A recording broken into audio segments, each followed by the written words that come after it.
Ika-68 Kabanata. Palubog na ang araw. Si Master Gui Myeondok ay nagsasalansan ng mga bato. Sinasabi ni Master Gui Myeondok na hindi na daw niya alam kung ilang beses. Tumingin sa iba pang mga bato na nakasalansan kung saan ang mga taong namatay ay nakahimlay. Tiningnan ni Master Gui Myeondok ang mga libingan na kanyang ginawa para sa mga taong napaslang. Naalala pa ni Master Gui Myeondok ang sinabi ni Olive sa kanya na ang mga lugar kung saan lumitaw ang Peking Gui Myeondok na yon ay palaging nandyan na may kinalaman sa exploding K-vessel pill.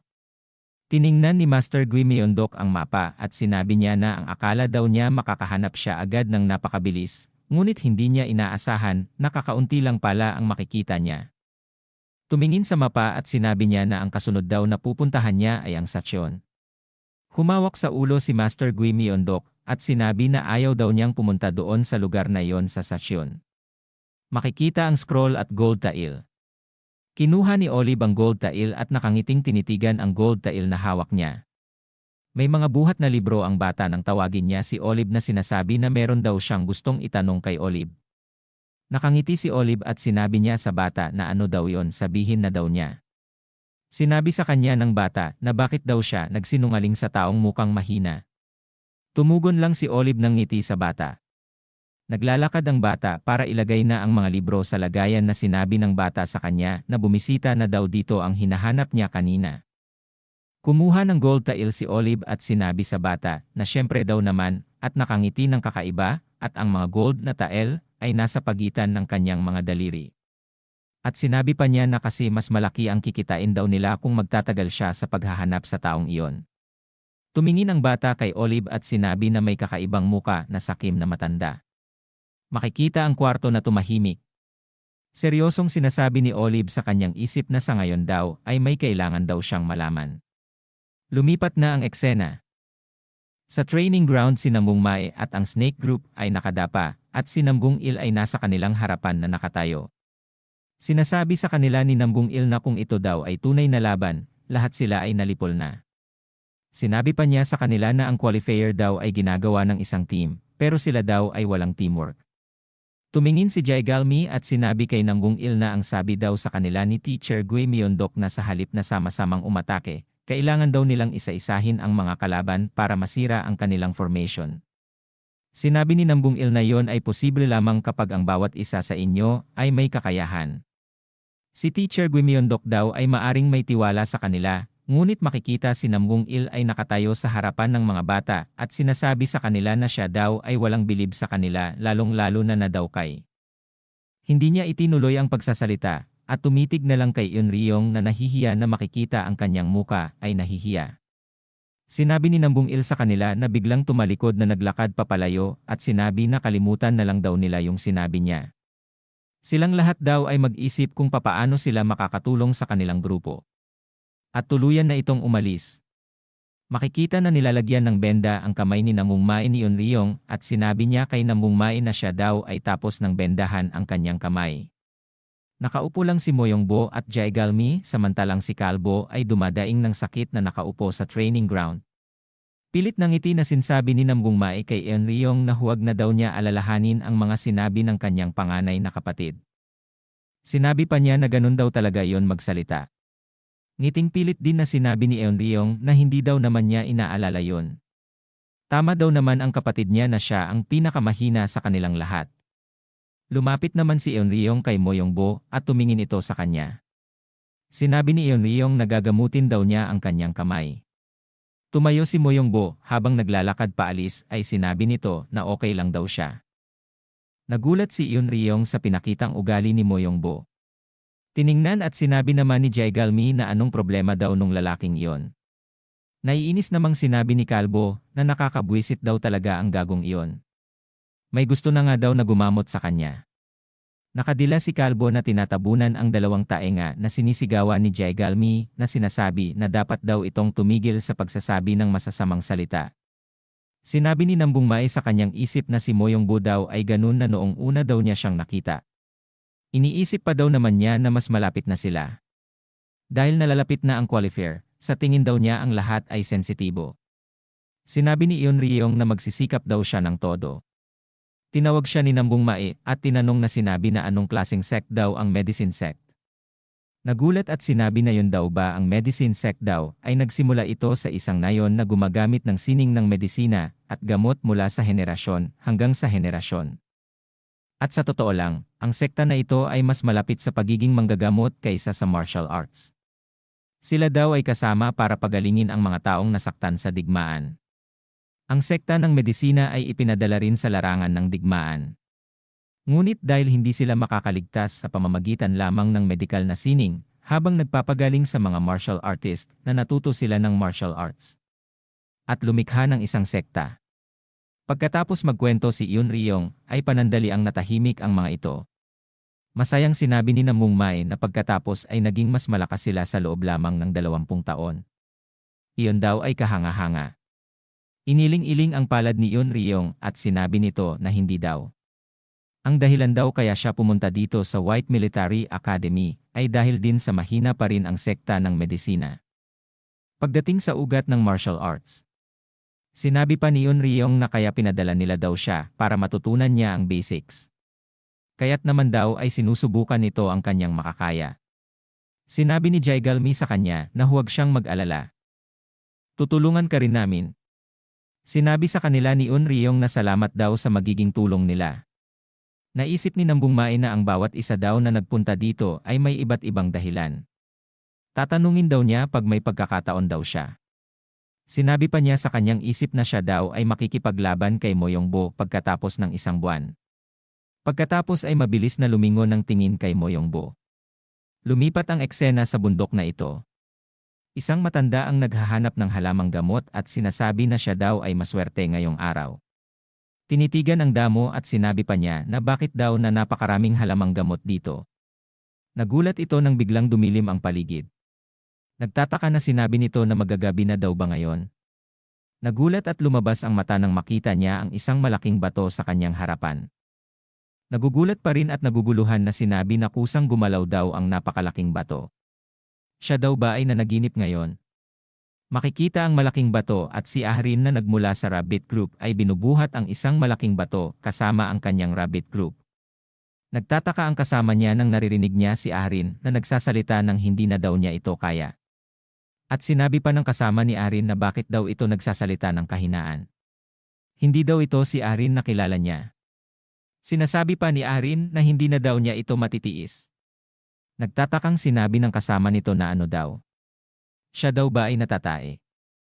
Sumigaw na si Ahrin at sinabi na hindi na daw niya matiis, gusto na daw niya umalis at makita si Young Master Nambung Mae.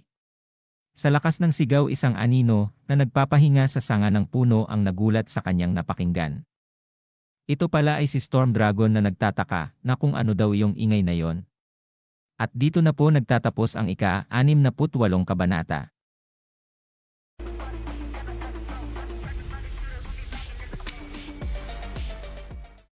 Ika-69 na kabanata. Ang nakaraan. Nagulat na sinabi ni Stormblade Dragon Diokwa na ano daw iyon. Sa pagpapatuloy, nakita na ni Storm Dragon kung ano yung napakinggan niya at ito ay napahawak sa baba nang makita niya na isang bato ang binubuhat ng mga tao. Seryosong sinabi ni Ahrin sa mga kasama niya na sister.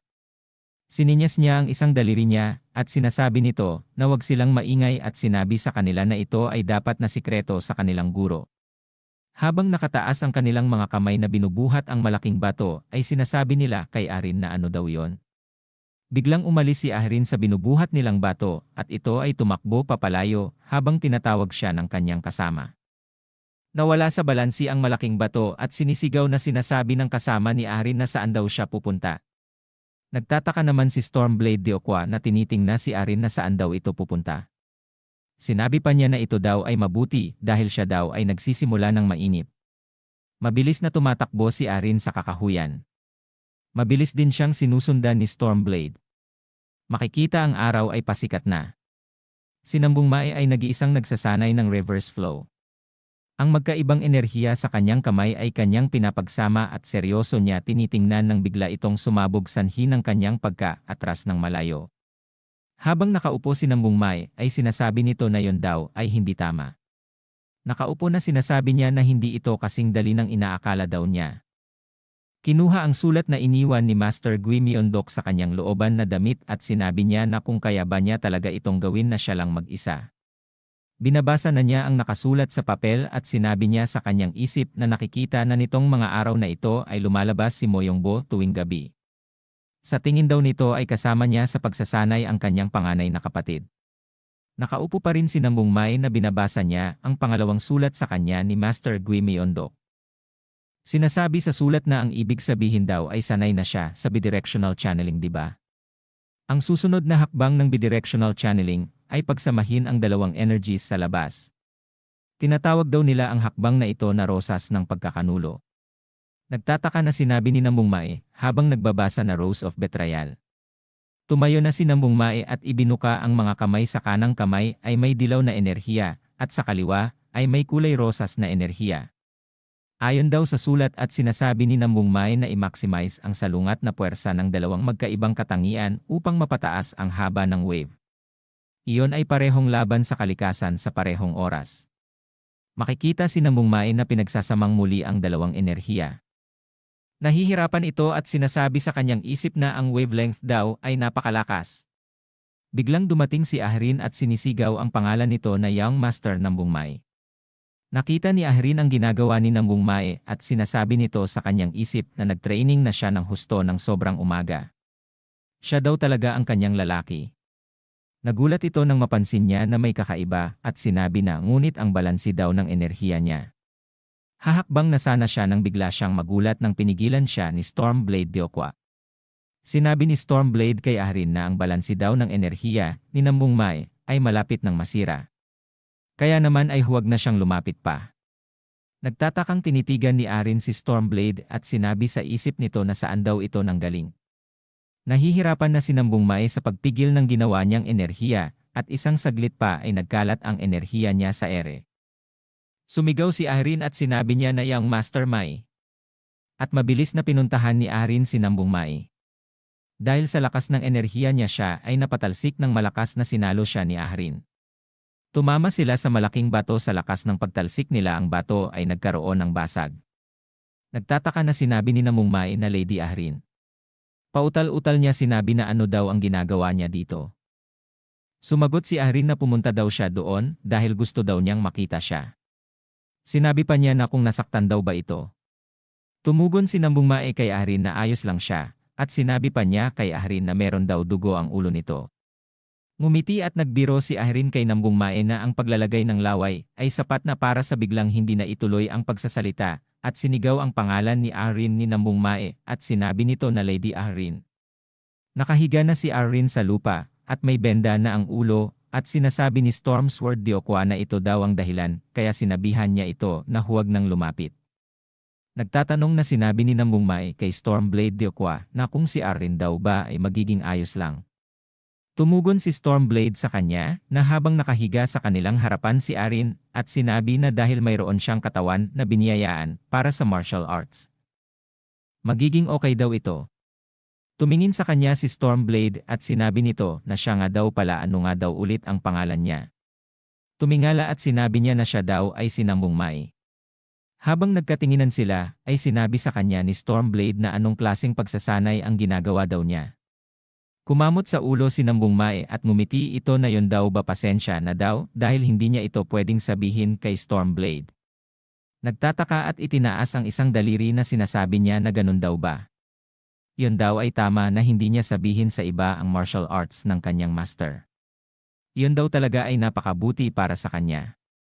Makikita ang tatlo at si Ahrin na walang malay at ang bakas ng enerhiya ni Namong Mae na bumakas sa lupa. Sinabi pa ni Stormblade kay Namong Mai na yun daw ay napakadelikadong pagsasanay na ginagawa niya na siya lang mag-isa. Makikita ang bundok kung saan sina Stormblade at Namong Mai at Ahrin ay nagkwekwentuhan habang si Ahrin ay nakahiga at wala pa ring malay. Sinabi sa kanya ni Stormblade na martial battle sa batang may talento pagkatapos ng isang buwan. Sinabi sa kanya ni Namong Mai na tama daw siya. Kaya naman daw ay sinusubukan niyang ipilit ang sarili niya at malampasan ang hakbang na yon. Sinabi sa kanya ni Stormblade na hindi daw niya alam kung anong uri ng pagsasanay ng martial art ang kanyang ginagawa para matutunan, ngunit noong nakita daw niya ito, hindi daw niya ito nakikita na nasa balanse. Nagtatanong si Namungmae at sinabi niya na balanse. Seryosong sinabi ni Stormblade na ang enerhiyang, yang sa loob mo, ay masyadong malakas at nauwi sa pagkasira ng balanse. Para pagtagumpayan daw niya ito, kakailanganin niya ng malakas na yin energy. Makikita ang kamay ni Arin na gumalaw. Nag-iisip na sinabi ni Stormblade na kung may paraan daw ba para makuha yon. Habang nakahiga si Arin ay sumagot ito na meron daw. Nagtataka at nagulat si Namungmae na kung sino daw ang nagsalita nun. Nagulat si Namungmae nang biglang bumangon si Arin ng mabilis. Lumiwanag ang mata ni Arin at tumingin sa kanya, at sinabi nito na strong, yin energy daw ba ang kinakailangan niya, tama daw ba siya? Nagtataka na nagulat si Namungmae at Stormblade Diokwa sa kanilang narinig. Lumipat na ang eksena sa palasyo, maraming mga bata dito ang mga nag-uusap. Ang Snake Group ay naglalakad dito. Naiinis si Kalbo at sinasabi na sa totoo lang ano daw ba ang ginagawa nila dito ng sobrang aga. Tumingin at sinabi ni Jaigalmi sa kanya na nagrereklamo na naman daw ito. Hindi na daw siya katulad ng isang monghe. Sinigawan si Kalbo ni Jaigalmi at sinabi na niya sa kanya na ngayon daw sila magpapahayag ng qualifier schedule. Kaya naman sila ay pumunta dito para makita. Nakapikit na sinabi ni Kalbo habang naiinis na si Jaigalmi sa kanya na pero pwede naman daw na silang lahat ay hindi pwede na pumunta dito na magkakasama. Nakangiting sinasabi ni Eonryong na dahil ang qualifier ay sa pamamagitan ng koponan, ito ay magandang makita ng magkakasama. Pumungay lang ang mata ni Kalbo at tumakla. Habang naghihintay sila si Namungmae ay nag-iisip habang si Moyongbo ay nakapikit na nasa likod niya. Dalawang tao ang naglalagay sa bulletin board ng isang anunsyo. Nagsigawan ang mga tao na andito na raw. Ang qualifier schedule ay lumabas na. At dito na po nagtatapos ang ika-69 na kabanata.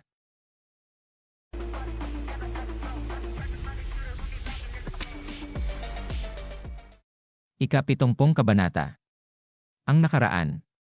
Iba't iba ang reaksyon ng mga bata habang naghihintay na ilalabas na qualifier schedule. Nanalangin ang isang batang ito at sinabi na bigyan sila ng madaling kalaban. At sa katabi niya ay nag-iisip at sinasabi na nabalitaan daw niya na si Peng Kangjin na nagmula sa Pang family ay nasa Tiger Group. Makikita ang isang malaking bulletin board. At naghiyawan ang mga bata nang naipaskil na ang mga qualifier schedule. At sinabi pa nila na ito ay lumabas na. Sa pagpapatuloy nagsasalita ang iba't ibang mga bata nang makita na nila ang qualifier schedule at sinabi ng isa na hindi daw iyon maari. At ang isa naman ay sila daw ay mapapahamak at sinabi pa ng isa na sa tingin daw niya ay makakaya daw nila yon. Nagulat ang Snake Group nang makita nila ang magiging kalaban nila at iyon ay ang Cow Group.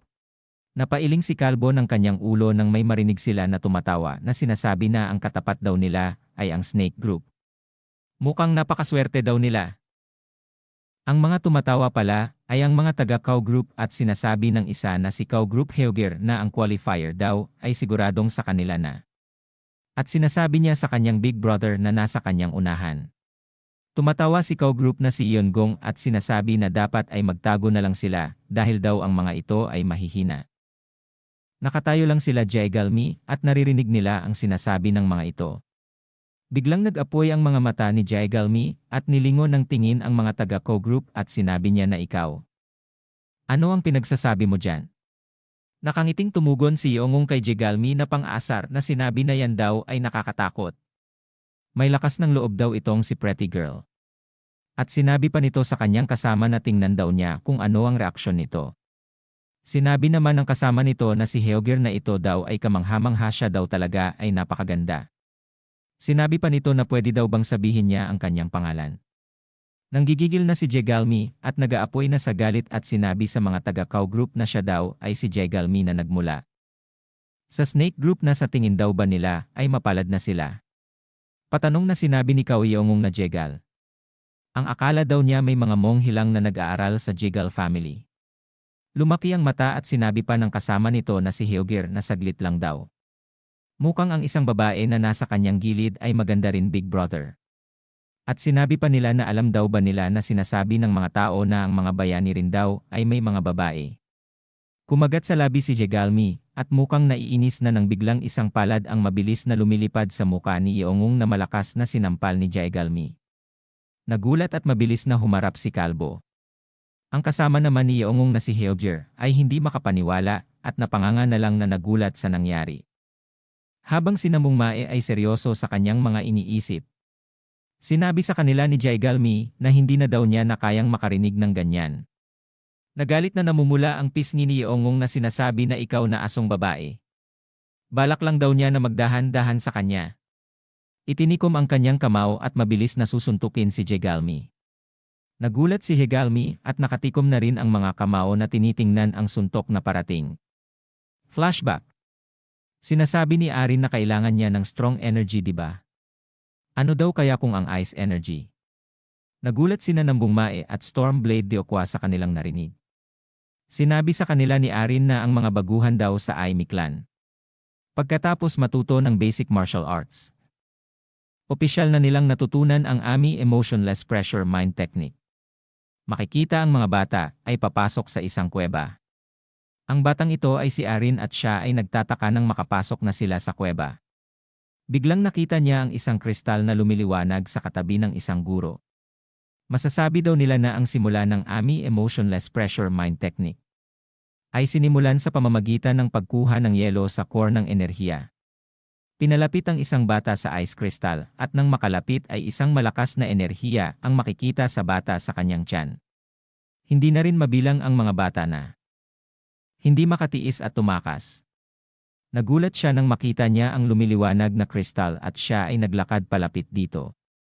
Ito daw ang sentro ng enerhiya ng yin at kung hindi ka mananatiling may kamalayan, maakit ka sa kagandahan nito. Unti-unti niyang inaabot ang kristal at nang malapit na ito ay isang kamay ang pumigil sa kanya. At sinabi dito na kung hinawakan daw niya ang bagay na yon gamit ang kanyang hubad na kamay, siya daw ay na-freeze sa kamatayan. Napaisip si Stormblade Deokwan na kung ito ay ang cleanse ice, ito ay sapat na upang makontrol ang pagkakaroon ng masyadong maraming enerhiya. At sinabi pa niya na, pero di ba nasa storage ng Aimee clan daw yon? Sinabi ni Arin sa kanila na sa tingin daw niya narinig niya na noong ginawa ang Murim Alliance, nag-donate sila ng isa sa cleanse ice. Sinabi sa kanya ni Namong Mae na kaya naman ang cleanse ice ay nasa looban ng Murim Alliance. Biglang mabilis na bumaling ng tingin si Arin at namumula ang muka na tumugon na tama daw siya. Nakangiting may balak si Stormblade Deokwa na sinasabi na sa tingin daw niya na maaari daw niyang malaman ang tungkol dyan. Sinabi niya sa mga bata na bumalik daw silang dalawa mamayang gabi. Sinabi ni Arin sa kanyang sarili na makikita daw niya ulit si Namong Mae. Balik sa kasalukuyan. Nag-iisip pa rin ng malalim si Namong Mae at sinasabi niya sa kanyang isip na hindi daw niya sigurado kung okay lang na kontrolin ang umaapaw na enerhiya ng cleanse ice. Okay lang daw ba kaya kahit hindi siya humingi ng permiso kay Teacher Gui Myeondok? Balik ang eksena sa susuntukin na si Jaegalmi ni Yeongong. Galit na akmang susuntukin na si Jaegalmi at ito ay mabilis na iniwasan ni Jaegalmi. Ang iniwasang suntok ay tatama kay Namong Mae na malalim pa din sa kanyang iniisip. Makikita na tinamaan sa muka si Namong Mae at si Jaegalmi ay yumuko upang iwasan ang suntok na tumama kay Namong Mae. Isang malakas na impact na hangin ang kumalat sa ere, ngunit si Namong Mae ay malalim pa din sa kanyang iniisip. At hindi man lang pinansin ang tumama na suntok sa kanya. Nagulat si Jaegalmi at lumingon ito. Ang mga bata na nasa paligid ay nagulat din sa kanilang nakita. Makikita si Namong Mae ay hindi nasaktan sa suntok na ikinagulat ni Yun Ryong at Kalbo na manghang-mangha sa kanilang nakita. Pagkatapos si Namong Mae ay yumuko at humihingi ng paumanhin sa dalawa at sinabi niya na sa tingin daw niya sila ay nagkabungguan sa isa't isa habang malalim ang kanyang iniisip. Habang nakayuko si Namong Mae ay sinabi ni Yeongong na ano daw ang pinagsasabi niya. Nag-aapoy sa galit at sinabi pa niya sa isip niya na itong pilyong batang ito, pinagmumukha daw ba niya siyang tanga? Isang kamay ang humawak sa kanyang balikat na kanyang ikinagulat.